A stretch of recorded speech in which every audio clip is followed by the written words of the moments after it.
Hello hi welcome to news. Voting poll result ఎలా ఉంది? ఎంత అసలు నిఖిల్ ఎన్ని రికార్డ్స్ క్రియేట్ చేస్తున్నారు, ఏం జరుగుతుంది అసలు ఓటింగ్ పోల్ లో, దీని గురించి మాట్లాడదామండి. దానికన్నా ముందు ఈ వీడియో మీకు నచ్చితే లైక్ చేసి షేర్ చేయండి, ఛానల్ సబ్స్క్రైబ్ చేసుకోండి. వీడియో అంతా విన్న తర్వాత మీ అభిప్రాయం చెప్పండి. అలాగే మీ దృష్టిలో టాప్ 5 కంటెస్టెంట్స్ ఎవరు అనుకుంటున్నారో నాకు కామెంట్ చేసి చెప్పండి. సో అయితే నిజంగా ఈరోజు ట్యూస్డే అని మాటకే కానీ నిన్న మండే జరిగిన డిస్కషన్స్ కోసం నిఖిల్ గ్రాఫ్ ఎక్కడికో వెళ్ళిపోయింది. గౌతమ్ గ్రాఫ్ తన చేతితో తనే అనవసరంగా పాడు చేసుకున్నాడే అనిపించింది. నిన్న కొన్ని డైలాగ్స్ అసలు నిఖిల్ కి గౌతమ్ కి అయిన డిస్కషన్ లో అంత పెద్ద ఆర్గ్యుమెంట్ అయింది, అంత పెద్ద హీటెడ్ ఆర్గ్యుమెంట్ అయింది, అన్నీ అయ్యాయి. చాలా మంది అంటే నిఖిల్ కూడా నీ అవ్వ అన్నాడు కదా, అంటే నీ అవ్వ అని గౌతమ్ అనలేదు, నీ అవ్వ ఏంద్రా ఇది మాట చెప్తే వినిపించి ఇలా అన్నాడు. కానీ గౌతమ్ చాలా తప్పులు చేశాడు నిన్న. సో దానివల్ల అంటే తన గ్రాఫ్ మీద చాలా ఎఫెక్ట్ పడిపోయింది. ఒకటి, నిఖిల్ మాట్లాడుతుంటే మాట్లాడినివ్వడు, పైకి వెళ్ళిపోతున్నాడు, ఏంట్రా మాట్లాడినివ్వకుండా అనేది అనిపించింది. ఏదైనా పాయింట్ చెప్పాలనుకుంటే అంటే ఆ పాయింట్ చెప్పకుండా ఆపేయడానికి అరుస్తున్నాడా అనిపించేది, అంటే మనకు అలా అనిపించేది. ఇంకొకటి, నిఖిల్ ఏం చెప్తున్నాడు కూడా తను వినిపించుకోవట్లేదు, అర్థం చేసుకోవట్లేదు. ఆ అర్థం చేసుకోకపోవడం వల్లే తనకి ఎలా కావాలంటే తన్ని అలా అర్థం చేసేసుకున్నాడు. సో అలా అర్థం చేసుకుని దాన్ని బయటకు కన్వే చేశాడు. పోనీ చేసిన వాడు దానికి ఏదైనా తప్పు అంటే, ఫర్ ఎగ్జాంపుల్ నేను చెప్పే నాకు ఆ విషయం చెప్పే మూడ్ లేదంటే, మూడ్ లేకపోతే మూసుకొని కూర్చో అంటే అది కూడా ర్యాష్ గానే వచ్చింది. సో అంటే గౌతమ్తో ఎలా ఉంటదంటే, ఇప్పుడు ఎవరు యష్మితోని క్రష్ అన్నాడు. క్రష్ అన్న తర్వాత అది వర్కౌట్ అవ్వలేదు కాబట్టి వెంటనే అక్కని పిలిచేశాడు. అక్కని పిలిచేసినప్పుడు యష్మికి యాక్సెప్ట్ చేయలేకపోయింది, అది వదిలేండి, యాక్సెప్ట్ చేయలేకపోయింది, నచ్చలేదు, వద్దని చెప్పేసింది. నామినేషన్స్ లో కూడా అక్క చెప్పక్క ఏంటక్క, నేనే కాదు మీరందరూ కూడా చూసారు కదా ఎలా మాట్లాడాడు. అక్క అనేది రెస్పెక్ట్ గా ఉందా, ఎట్టకారంగా ఉందా, వ్యంగ్యంగా ఉందా అంటే అక్క అని పిలిస్తే అంటే అక్క అన్నది ఆ వర్డ్ ఒకటే చెప్తాడు. అక్క అన్న దాంట్లో మీకు తప్పు బూతు ఏముంది అంటాడు. కానీ వే ఆఫ్ దాన్ని ఏమంటారు, వాయిస్ ఎలా వస్తుంది, వాయిస్ నీకు యారగంట కూడా వెట్టకారం, చిన్న వ్యంగ్యం, వెట్టకారం అన్ని కలిపి మాట్లాడతాడు. నిన్న మూడు లేకపోతే మూసుకొని కూర్చో అన్న మాట కూడా అలాగే వచ్చింది. సో తను ఏంటంటే మూసుకొని కూర్చో అన్న మాట తప్పేముంది, వర్డ్ ఏముంది, తప్పేం లేదు కదా అంటాడు. సో అది మాట. కానీ వే ఆఫ్ ఎక్స్ప్రెషన్ అది చాలా ఇంపార్టెంట్ కదా, దాన్ని పక్కన పెట్టేస్తాడు. నేను మా తెలంగాణలో ఇలాగే మాట్లాడతాను, నాకేం బూతేం కాదు అది అంటాడు. అది రెస్పెక్ట్ అంటాడు. అది ఎలా రెస్పెక్ట్ అవుతుంది చెప్పండి? తెలంగాణ ఏంటి, ఆంధ్ర ఏంటి, ఎక్కడైనా సరే ఒకటే. అక్క అన్నదాన్ని ఏ విధంగానే చెప్పొచ్చు, వెటకారంగా చెప్పొచ్చు, వ్యంగ్యంగా చెప్పొచ్చు, కోపంగా చెప్పొచ్చు, నవ్వుతూ చెప్పొచ్చు. ఒక్కొక్క దానికి ఒక్కొక్క మీనింగ్ మారిపోతుంటది. ఆ రోజు గౌతమ్లో అదే మీనింగ్ కనబడింది. కానీ దాన్ని అది తను అలా చూపించి దాన్ని చాలా గట్టిగా ఎక్స్ప్రెస్ చేసి తప్ప అన్నాడు. అది సో ఈ రోజు నిన్న అదొకటి, దాని కూడా ఆర్గ్యుమెంట్ చేసి సరే బై మిస్టేక్ వచ్చిందేమో సారీ చెప్పకుండా నీ పాయింట్ ఆఫ్ వ్యూలో డిస్రెస్పెక్ట్ అయితే సారీలే అని చెప్పి ఇలా మాట్లాడడం. ఆ తర్వాత యష్మి గురించి మాట్లాడడం. యష్మి గురించి గౌతమ్ నిన్న మాట్లాడిన మాటకి అసలు ఫ్యాన్స్ కూడా కొంతమంది ఫ్యాన్స్ వాళ్ళు పిఆర్ ఒరిజినల్ ఫ్యాన్స్ అయితే వాళ్ళు కూడా సపోర్ట్ చేయరు తెలిసి. ఒరిజినల్ పిఆర్స్ మరి ఎవరు తెలియదు కానీ వాళ్ళు మాత్రం సపోర్ట్ చేస్తున్నారు. కానీ చాలా మంది ఫ్యాన్స్ కూడా కామ్ అయిపోయారు. ఏంటి చేతులారా పాడు చేసేసుకున్నాడు గేమ్, ఎంత కష్టపడి తెచ్చుకున్నాడు, విన్నర్ అయిపోతాడేమో అనుకున్న టైంకి ఏంటి ఇలా మాట్లాడాడని. నువ్వు హౌస్ లో ఉన్నావు, నిఖిల్ చుట్టూ ఏం జరుగుతుందో తెలుసు. సో ఏ పర్సన్ అయితే నేను ఈ రోజు మాట అన్నావో అదే పర్సన్ ఆ రోజు నిఖిల్ దగ్గరికి వెళ్ళి నువ్వు ఓదార్చావు అంటే అన్ని తెలుసు. లోపల లక్ష్మి వచ్చి అందరికి క్లారిఫికేషన్ ఇచ్చింది. నిఖిల్ నాకు అటువంటి ప్రామిసెస్ ఏం చేయలేదు, అంత కొంచెం మిస్అండర్స్టాండింగ్ ఏం లేదు. సో అంత అటు ఇటు అయిపోయింది. అసలు నిఖిల్ మీద నాకు ఎటువంటి ఒపీనియన్స్ లేవు, ఎటువంటి ఫీలింగ్స్ లేవు, అన్నీ తను క్లారిటీ ఇచ్చేసి అన్నీ చేశాను. అన్నీ తెలిసిన తర్వాత కూడా సీతకు మించి నువ్వు మాట్లాడడం చాలా తప్పు. సీతకు మించి సీత కన్నా ఘోరంగా మాట్లాడినట్టు అనిపించింది. అది గ్రాఫ్ ని ఒక రకంగా కాదు కిందకి దించి లాగి పడేసింది. ఇప్పుడు నిన్న మాట్లాడిన మాటల్లో నిఖిల్ అంత అగ్రెసివ్ అయినా సరే ఎక్కడా కూడా మాట తుల్లలేదు.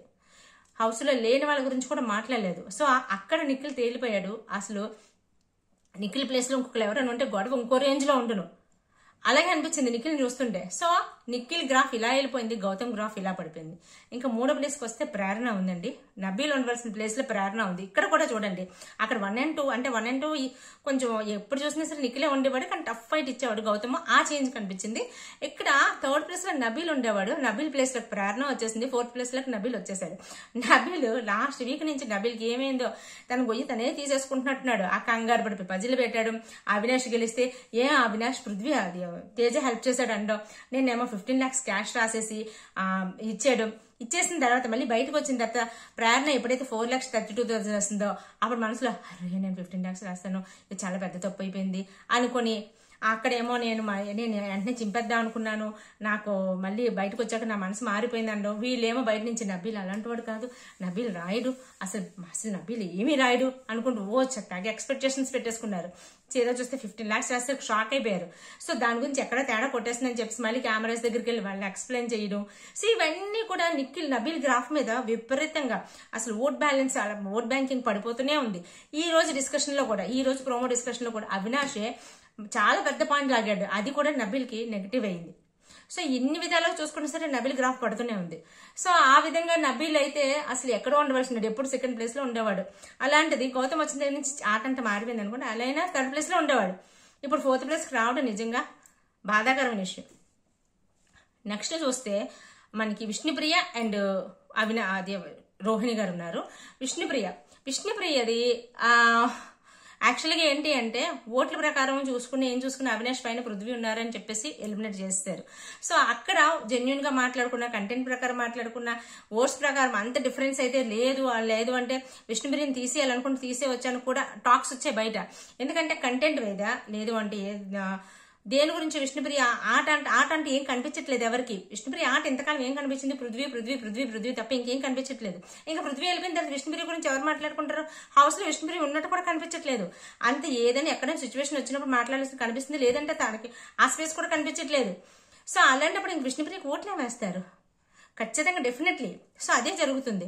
ఇంక నెక్స్ట్ రోహిణికి వచ్చేసరికి తను బ్యాడ్ లక్ అనుకోవాలి, ఏమనుకోలేదు. సో తనకి ఎవరు ఓట్లు వేసే అంటే ఆర్గ్యుమెంట్ చేయలేదు. ఎందుకంటే తను చాలా ఎలా అంటే అవినాష్ అండ్ రోహిణి ఏం చేస్తారంటే చాలా అవినాష్ ఇంకా సేఫ్ గేమ్ రోహిణి కన్నా. రోహిణి కూడా ఏంట్రా పోరా అంటే తనకి ఇప్పుడు ఫర్ ఎగ్జాంపుల్ ప్రేరణ మీద తనకి చాలా కోపం ఉంటది. నిజం చెప్పాలంటే ప్రేరణ హెల్ప్ చేస్తాను చెయ్యలేదు, కానీ దాన్ని ఎక్కడ ఎక్స్ప్రెస్ చేయదు. మళ్ళీ కోపం లేనట్టే బిహేవ్ చేసేస్తే ఫోన్ లేరా, ఏం కాదు లేరా, ఇదిరా అని మాట్లాడడం. నెక్స్ట్ ఏదైనా సిచ్యువేషన్ డిస్కషన్స్ ఏమైనా వచ్చినప్పుడు వల్లేదురా, ఏం కాదురా, ఇలా అన్నమాట. సో తనకి అన్యాయం జరుగుతున్నా సరే వాయిస్ ఎక్కడ రీచ్ చేయలేదు ఎవరు రోహిణి. దానివల్ల తనకి అలా గట్టిగా మాట్లాడినా, తను గట్టిగా ఎవరికైనా నామినేషన్స్ వేసినా, రోహిణి అండ్ అవినాష్ ఏం చేశారంటే పృథ్వీ ఉన్నంతకాలం నామినేషన్స్ మ్యాక్సిమం మీరు అబ్జర్వ్ చేస్తే పృథ్వీ మీదే ఉంటారు ఇద్దరు నామినేషన్స్. అంతే వాళ్ళనే పెట్టుకున్నారు. సో ఇప్పుడు పృథ్వీ వెళ్ళిపోయిన తర్వాత నిన్న అవినాష్ ఏం చేశాడు, విష్ణుకి వేశాడు, అంత సింపుల్. అంతే పెట్టుకున్నారు. మిగతా వాళ్ళతో ఎటువంటి రైవలరీ పెట్టుకోకుండా, ఇటువంటి ఏమీ పెట్టుకోకుండా వాళ్ళు తిరిగి ఒకవేళ పృథ్వీ లాంటి వాళ్ళు మనం నామినేషన్స్ వేసినా సరే అవి చెల్లవు కాబట్టి ఇలాంటివి. సో మిగతా వాళ్ళు పృథ్వీ ఒక్కడే వేశాడు, మిగతా వాళ్ళు ఎవరు వేయలేదు అనుకోండి. అలా కూడా రోహిణి నాకు బయటకు వచ్చేసింది ఒకసారి. సో ఇలాంటివన్నీ ఇలాంటి గేమ్ మాత్రం కనిపించలేని గేమ్, ఇలాంటి గేమ్ ఆడారు. నీ కోపం వస్తే గట్టిగా చెప్పు, ఏమి చెయ్యు, నామినేషన్స్ రాలేదు, what ever it is nominations రాలేదు. నిన్న నామినేషన్స్ జరుగుతున్నప్పుడు కూడా నిన్న నామినేషన్స్ కాదు, అదే సెకండ్ ఫైనలిస్ట్ స్క్రూటనైజ్ అవుతున్నప్పుడు కూడా నిఖిల్ అందరం కూడా నామినేషన్స్ ఫేస్ చేసాము, ఆటలాడాము, ఫైట్లు చేసాము, డిఫెన్స్ చేసుకున్నాం, అన్ని చేసుకున్నాం. నువ్వు అన్ని చేస్తున్నావు, బట్ నామినేషన్స్ ఫేస్ చేయలేదు. జనాలు నీ గురించి ఏమనుకుంటున్నారు ఎవరికి తెలియదు. అంటే జనాలు ఏమనుకుంటారు, ఇంతలా ఇలా ఉన్నా, నీ పర్సనాలిటీ ఉన్నాను, ఇంత బాగా ఆడుతున్నాను కదా అంటే.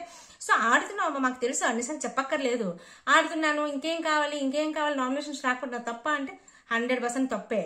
ఎందుకంటే నామినేషన్స్కి ఎవరు వస్తారు, ఎవరైతే ఆర్గ్యుమెంట్ చేస్తారో, ఎవరైతే కంటెంట్ క్రియేట్ చేస్తారో, ఎవరైతే లేని దగ్గర ఇష్యూ తీసుకొచ్చి మాట్లాడతారో, సో వాళ్ళ మీద పాయింట్స్ ఉంటాయి. నువ్వు నీ మీద అలాంటి పాయింట్స్ లేకుండా మేనేజ్ చేసుకున్నావు. సో ఇది మీకు ఎవరికైనా కోపం వచ్చినా రాకపోయినా సరే ఇది నిజం. ఇది ఎవరు కూడా ఇప్పటివరకు మాట్లాడరు.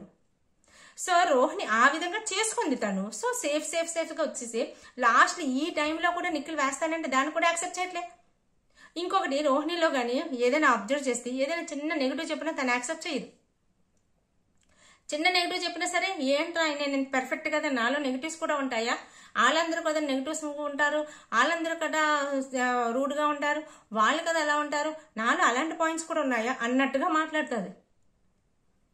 సో ఇవన్నీ కలిపి ఆ నామినేషన్స్ రాకపోవడం ఇవన్నీ కలిపి కూడా ఈ వీక్ అయితే నాకు తెలిసినంత వరకు రోహిణి గారు 100% ఎలిమినేట్ అయిపోతారు. సో బై మిస్టేక్ ఎక్కడైనా అసలు వండర్స్ మీద వండర్స్ జరిగి ఏదైనా జరిగి ఇంకా అత్యద్భుతాలు చేసి ఉండుంటే అప్పుడు రోహిణి పైకి వెళ్ళి విష్ణుప్రియ వెళ్ళే ఛాన్సెస్ ఉంటాయి అంతే. సో నాకు అనిపించింది, నేను చాలా వెబ్సైట్స్ లో సెట్ చేసి తర్వాత వీళ్ళు ఆటను అనాలిసిస్ చేసిన ఓటింగ్ పోల్ ఇది అనాలిసిస్. సో మీకు నచ్చితే కామెంట్ చేసి, నచ్చితే లైక్ చేసి షేర్ చేయండి, సబ్స్క్రైబ్ చేసుకోండి. మీ అభిప్రాయాన్ని కామెంట్ చేయండి. మీరు ఎవరు ఎలిమినేట్ అయిపోతారు అని అనుకుంటున్నారు, ఇంకా మీ దృష్టిలో టాప్ 5 కంటెస్టెంట్స్ ఎవరో కామెంట్ చేసి చెప్పండి. Take care, by by.